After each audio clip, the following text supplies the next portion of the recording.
About optical motion capture, there's really nothing to say. I mean, it's not a new thing. Pretty much every game is using it these days. The cost can be a real issue, A few years back, we couldn't afford something like that. For a small team like us, the facility and equipment meant a huge cost. A single day of work costed upward of 100K, but games back then were easier to make. No needed photorealistic animations, like realer than the real thing. And I thought, hey, now we've got a ton of TANs, right? That kind of justifies building our own motion capture studio. It cost a big load of money, but still cheaper than renting. You can get lots of useful and reusable data out of it, but it turned out to be more complicated. Fox example, most motion captures and done with human actor. The motion data you get out of it applies to humanoid figure, or bipeds. For us, this mean problem. If you know Chinese mythology, Moti awesome characters are animal with superpowers, meaning we can pretty much forget about bipeds. So, how do we properly animate something with 4 legs? It was about 2 years ago. I was in Boston studying simulation of rigid bodies. I came back to China for the Chinese New Year break. When Young heard I was back and invited me to dinner. There, he asked me if it's practical to make something in-house, one that does things differently, that motion matching. Then we can resolve the quadruped capture issue. In most cases, actor must fit themselves into existing solution. But we want to build a solution around actual animals. It's supposed to work like this. We put a bunch of quadrupeds in the studio and capture their motions, no matter what they're doing. And we pursue the data with AI and fill gaps with algorithms that, plus necessary human inputs. Eventually, we will have sufficient data to simulate complemented movement of quadruped mammals. I thought that could work all right. But I didn't really know much about technical details then. We bounced some ideas off each other, and that was it. To be honest, I have my concerns. Albert didn't say it out loud. He was kind of focusing too much on the finishing line. In other words, getting way ahead of him. Elf motion capture on quadruped is a real challenge worldwide. There isn't a single mature solution out there. I'd rather small, do one thing at a time. It's hard to apply captured human motions to quadruped models. Well, basically impossible. We were practically building all keyframes by hand. So we spent all this money on a fancy studios, but couldn't make use out of it. It's driving us crazy. Then things happened. By chance or fate. And of course, my own decisions too. I decided to return China and join game science. And right. It's my first challenge on the new job. One of the things we absolutely had to figure out.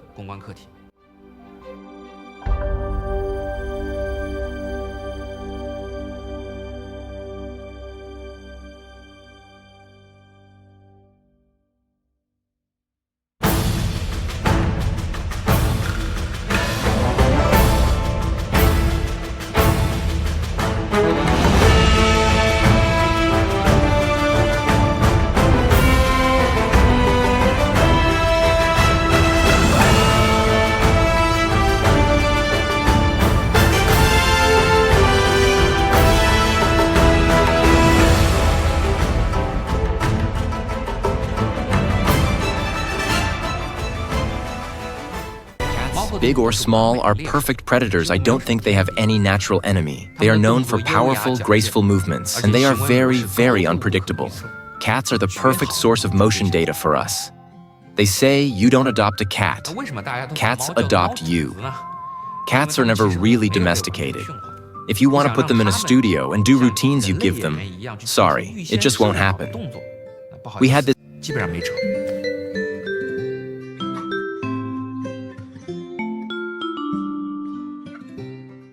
simple idea, quantity over quality. Fist, we set up a premise. Put cats inside, let them loose, do whatever they like. Then we capture everything. We had to intervene occasionally, but mostly it depended on what our cats felt like doing.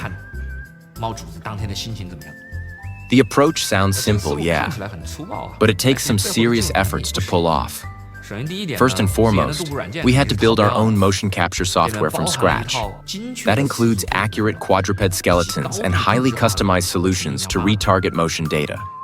Cats were hyperactive. We were expecting tons of data. But nope, they never do what you want them to. We put them in motion capture suits and they work 15 minutes a pop, tops, followed by a couple of chill hours. Basically, we had to trust only in luck.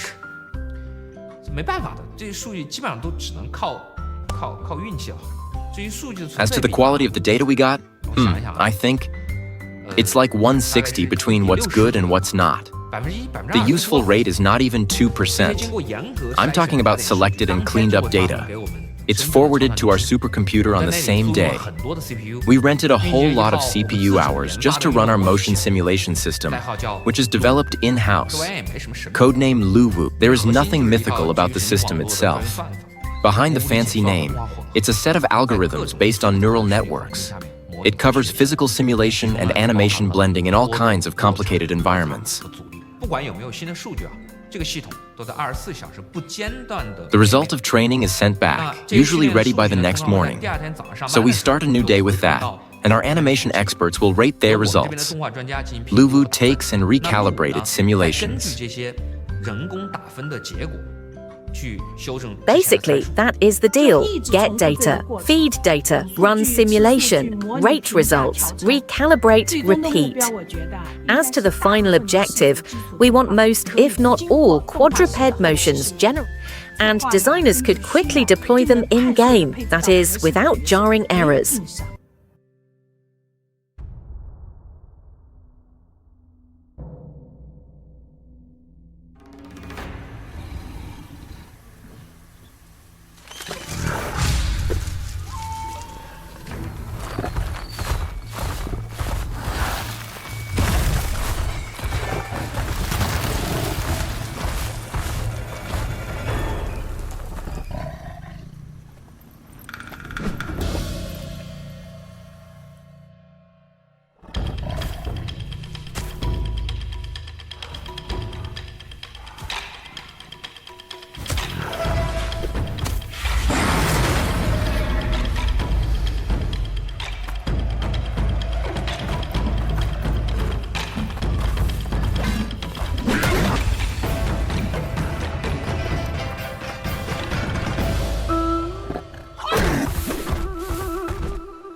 Talking about regional palate, many believe it's an acquired thing. Some cuisines are heavy on sugar, some on salt, etc. It's not that simple. Last year I found this interesting article on a journal under Nature. It talks about cuisines of different countries based on takeout food orders and correlated to human genes. They found at least 17 genetic loci defining our tastes. They say you are what you eat. There might be a ring of truth to it. Then I thought, hey, now we've got a ton of facts, right? That kind of justifies building our own farms. Quality assurance? Problem solved. So we started with Asian-specific palate preferences and dietary health. Select the best possible ingredient from the farm. Then further optimize through targeted breeding. We made a start like 6 months ago with messy works I wouldn't even want to show you. But now it's better. We are getting somewhere. We can call it progress, yeah? 阶段性成果吧。